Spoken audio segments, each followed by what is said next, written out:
Hello, YouTube. It's me, John Avenger, once again. Welcome back to another serious movie month, and I'm reviewing a 2006 American crime thriller. I'm going to use that in quotations. Directed by Martin Scorsese. Yes, no, this is not Irishman, and it's not Killers of the Flower Moon. Those movies are too long. And written by William Monahan, it is both a remake of the 2002 Hong Kong film Infernal Affairs and also loosely based on a real-life Boston Winter Hill gang. The Departed. Yeah, I know I'm saying it like that because it's in Boston. I can show you that. There's the poster. I will say this is a good movie, but it's got some problems, and I'll get to that. Basically, it follows the character Colin Sullivan is based on the corrupt FBI agent John Connolly, while the character Frank Costello is based on Irish-American gangster and crime boss Whitey Bulger.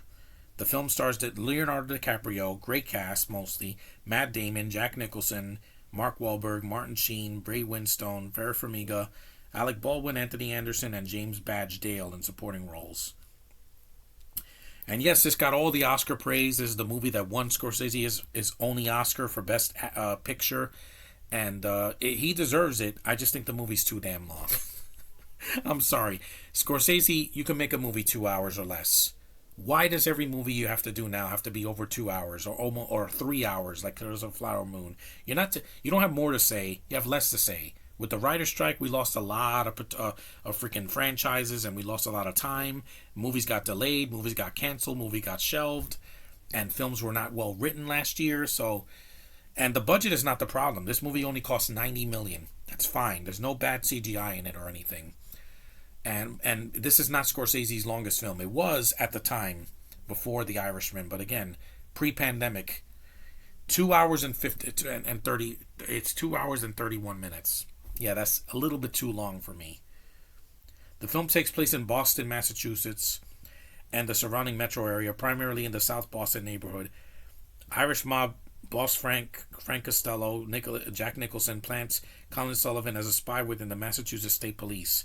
Simultaneously, the police assign undercover state trooper Bill Costigan to infiltrate Costello's mob crew. When both sides realize the situation, Sullivan and Costigan each attempt to discover each other's identity before they found out. And that's basically the movie. And yes, it got critically and commercially successful. Of course it was, because it's Scorsese.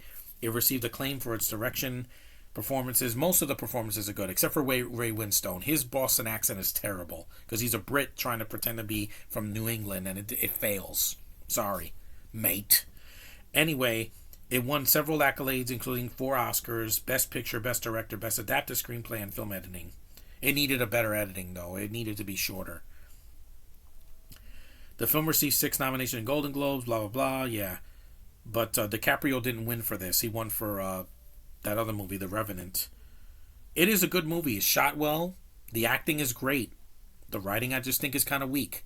It's a bunch of foul language at each other, just like every crime drama I saw with Guy Ritchie that he directed, or Tarantino, whatever. We get it. It's not a kid's movie. You don't have to put an F-bomb every 2 seconds. That's bad writing. It's repetitive, and it's old, and it's numbing after a while. After you've heard it 100 times, I'm like, will you please say something different, or just don't say anything? You know why A Quiet Place was successful? Because they don't have to say profanities every 2 seconds. Or No One Will Save You. Caitlin Dever didn't have to say an F word every 2 seconds like she did in Booksmart. It's called pacing yourself. Saying a bunch of F-bombs doesn't make your movie adult. It just makes it, repetitive. Featuring outstanding work from an excellent cast, I agree with that. The Departed is a thoroughly engrossing gangster drama with the gritty authenticity and soapy morality we have to come to expect from Scorsese. His films are good. I like Mean Streets. I like King of Comedy. I liked Hugo. But those movies were not 3 hours long. Just saying.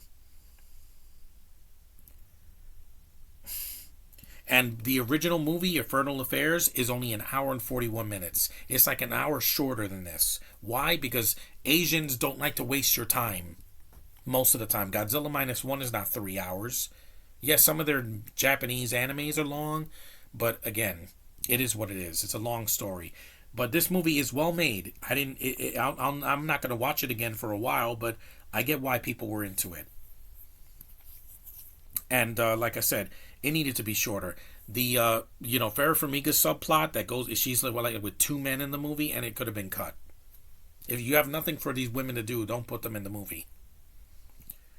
Also, the scene where they go to the movie theater to see a dirty movie, and then Jack Nicholson pulls out his that's not needed. You don't need to pull out your schlong. I don't want to see that. I'm not gay. I'm not gay. I'm sorry. I don't want to see man cheeks and their nether regions in my face. That's not for me, okay? It's not for me. There was going to be a sequel. You don't need a sequel. It's a one and done. You're not going to do better. And it says, although many of the key characters in the film are dead by the end, that's another thing that bothered me. This movie has almost a downbeat ending. The only one who survives is Mark Wahlberg. Nicholson dies, Ray Winstone dies, DiCaprio dies, Matt Damon dies, etc. There's barely anybody alive at the end. There was a script written for a sequel. This was ultimately shelved due to the expense and Scorsese's lack of interest. Scorsese doesn't do sequels, guys. Francis Ford Coppola does, but not him. And I'm fine with it being a self-contained movie. It's a remake anyway, so making a sequel is just going to be done for the money. This movie made money, and it's fine. But it's just too long. Make your movies shorter. I don't want to sit in the theater for 4 hours seeing one of your crime dramas. I'm not a big crime drama guy anyway. I have a couple of them, but they're under 2 hours, usually. I don't know. It's not my favorite genre. I prefer movies that are shorter, because I can get through them in one sitting. I know Doom Part 2 is long, but I'm going to sit through it.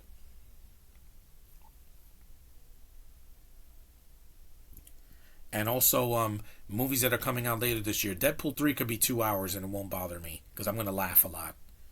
And also, other films that are coming out. Ballerina, Furiosa, any of these films. But they don't need to be 3 hours. Get to the point at 2 hours or less, and just get me through it. Because sometimes I don't want to sit there and be like, oh my God, can this movie just end already, please? And The Departed, it was like 3 scenes that it could have ended the movie. But no, they had to show Mark Wahlberg shooting this guy, and they show a rat, and then the movie's over. I'm like, yeah, that's an artistic choice, but it could have been done sooner. Just saying. Anyway, that's my review of The Departed. It's good, but it's way too long. Just like Mission Impossible last year. You could make movies shorter. It numbs the pain of sitting in the theater for that long, or at home. I saw it on DVD. I didn't see it in the theater. But anyway, thanks for watching. Acknowledge me, guys, and I'll see you guys in the next review. Peace.